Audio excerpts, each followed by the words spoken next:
राधे राधे। राधा रानी की कृपा आप सब पर सदा बनी रहे। ओम नमो भगवते वासुदेवाय नमः।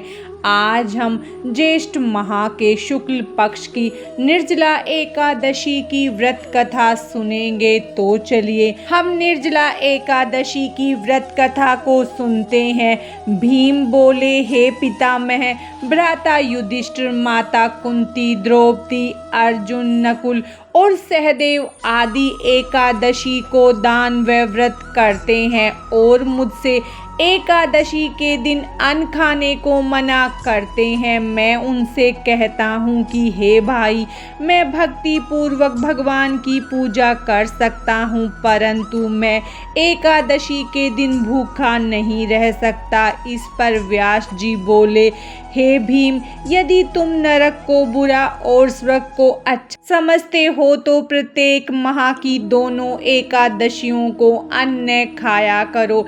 इस पर भीमसेन बोला, हे पितामह, मैं आपसे पहले भी कह चुका हूँ कि मैं एक दिन एक समय भी भोजन किए बिना नहीं रह सकता। फिर मेरे लिए पूरे दिन का उपवास करना कठिन है। यदि मैं प्रयत्न करूँ तो एक व्रत अवश्य कर सकता हूँ। अतः आप मुझे कोई एक व्रत बतलाइए जिससे मुझे स्वर्ग की प्राप्ति हो।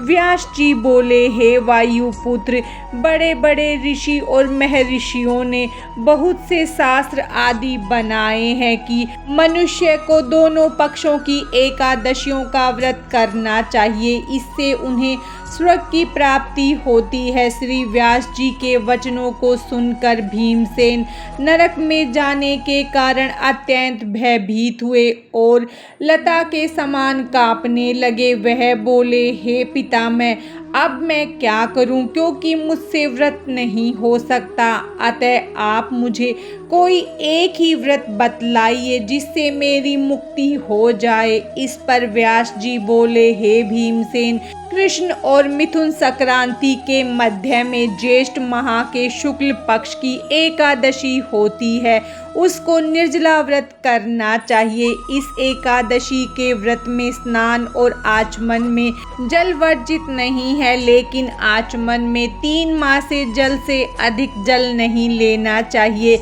इस आचमन से शरीर की शुद्धि हो जाती है। आचमन में 7 मासे से अधिक जल मदपान के समान है। इस दिन भोजन करने से व्रत नष्ट हो जाता है। यदि सूर्य उदय से सूर्य अस्त तक मनुष्य जलपान न करे तो उसे 12 एकादशी के फल की प्राप्ति होती है। द्वादशी के दिन सूर्य उदय से पहले ही उठना चाहिए और स्नान करके ब्राह्मण को यथा योग्य दान देना चाहिए। इसके पश्चात भूखे ब्राह्मण को भोजन कराना चाहिए।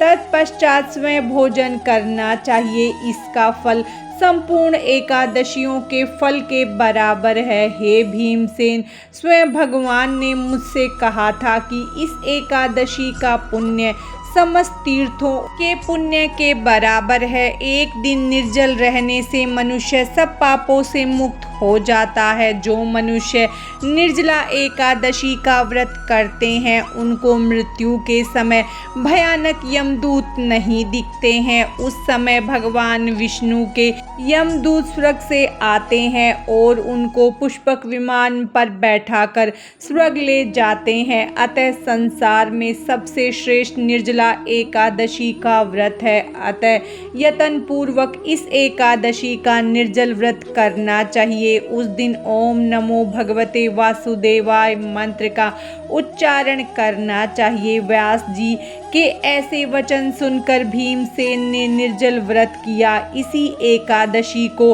भीमसेनी या पांडव एकादशी भी कहते हैं। निर्जल व्रत करने से पहले भगवान की पूजा करनी चाहिए और उनसे विनय करनी चाहिए कि मैं दूसरे दिन भोजन करूंगा। मैं इस व्रत को श्रद्धा पूर्वक करूंगा, इससे मेरे सब पाप नष्ट हो जाएंगे। इस दिन एक बड़े वस्त्र से ढककर स्वर्ण सहित दान करना चाहिए। जो मनुष्य इस व्रत को 2 प्रहर में स्नान व तप आदि करके स्वर्ण का दान करते हैं उनको करोड़ों फल स्वर्ण के दान का फल मिलता है। जो मनुष्य इस दिन यज्ञ होम आदि करते हैं उसका फल वर्णन भी नहीं हो सकता। इस निर्जला एकादशी के व्रत से मनुष्य विष्णु लोक को जाता है। जो मनुष्य इस दिन अन्न खाते हैं उन्हें चंडाल समझना चाहिए। वे अंत में नरक में जाते हैं। ब्रह्म हत्यारे, मदपान करने वाले, चोरी करने वाले, गुरु से द्वेष करने वाले, असत्य बोलने वाले इस व्रत को करने से स्वर्ग को जाते हैं। हे कुंती पुत्र, जो पुरुष या स्त्री इस व्रत को श्रद्धा पूर्वक करते हैं उन्हें सर्वप्रथम भगवान विष्णु की पूजा करनी चाहिए। उसके बाद गो का दान करना चाहिए।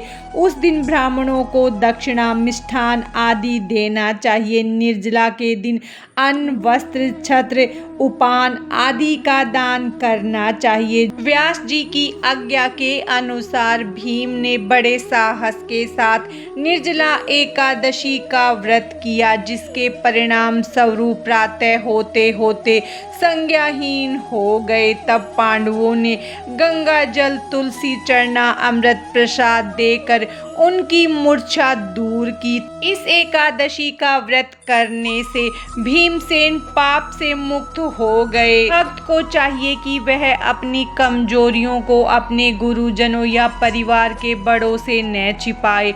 उन पर विश्वास रखते हुए अपनी समस्या उन्हें बताए, ताकि वे उनका कोई उचित उपाय बताएं तथा बताए गए उपाय पर श्रद्धा और विश्वास पूर्वक अमल करना चाहिए।